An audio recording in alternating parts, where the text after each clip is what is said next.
That's good. It was good work. Today's our heavy work day, and you play like a team like Stanford, so physical, and they have a different style offensively. Tuesday is probably the most important day of the week. I remember when you moved Terrell to running back full time, there was sort of some fumbling issues because he just didn't get hit in practice that much. Is that a concern at all with Samajie? Can you get him kind of up to I think speed? it's a concern with anybody that hasn't carried the ball in game action, whether they're a guy moving over there or a guy that's not been a starter. You always worry about that a little bit because you don't go live and practice that much, and so you worry about it a little bit. But Coach McGee does a good job teaching the fundamentals, and the guys got to be conscious of how they're holding the ball. How complicated would it be for somebody to try to steal your signals on the sideline? Well, we have multiple guys signaling, so our signals aren't that complicated, but we change up who's the live guy. But there's, for 30 years of doing this, we've always been conscious of it, and teams, some teams work on trying to get it more than others, and you got to be aware of that. We try to too. We try to take, see what they're signaling and see if we can figure it out, but that's usually pretty hard. So your guys change live from series to series, game to game? How would I tell you? How we do it and what we do, but we'll put this way, we got a system. Yeah. And you almost got to now because, guys they'll sign a coach or two to try to take it from you. Way back when, in August, when you decided to make Anu the starter for week 1, what were some of the factors that ultimately, gave him the nod? Oh, because he had probably had the best camp leading up to it. It's not real complicated. I think everybody, public makes too much of who's the starter per se, when I've said all along I thought we had co-starters. But only one guy, quarterback, can go in at a time, of course. But as you saw, Brandon went in there soon in the season and played pretty well. I think we got 2 starters.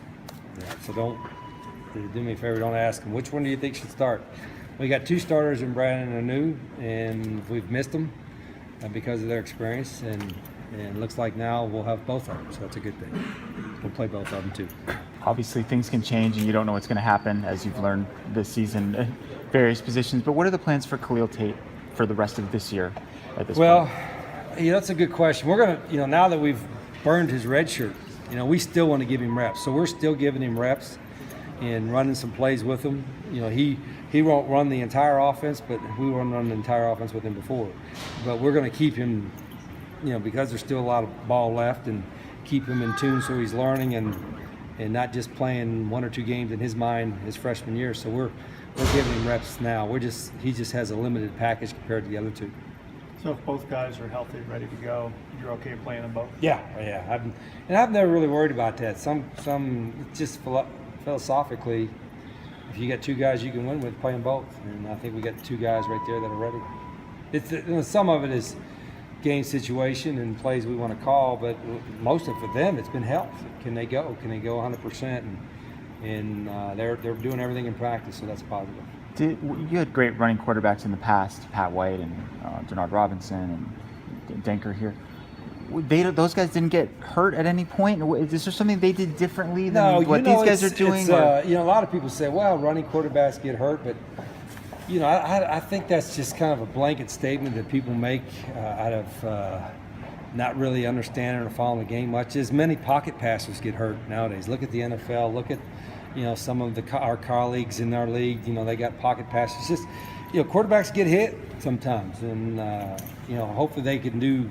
The running quarterbacks sometimes can run well enough so they don't get hit. You look at Cam Newton, Lamar Jackson.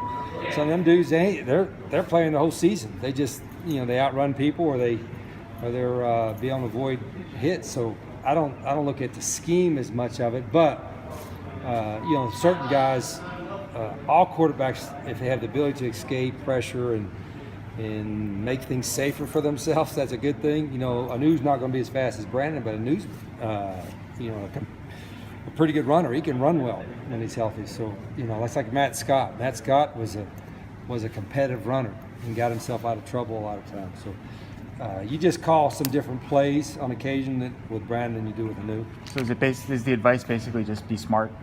to them? Touchdown, first down, get down. Pretty much.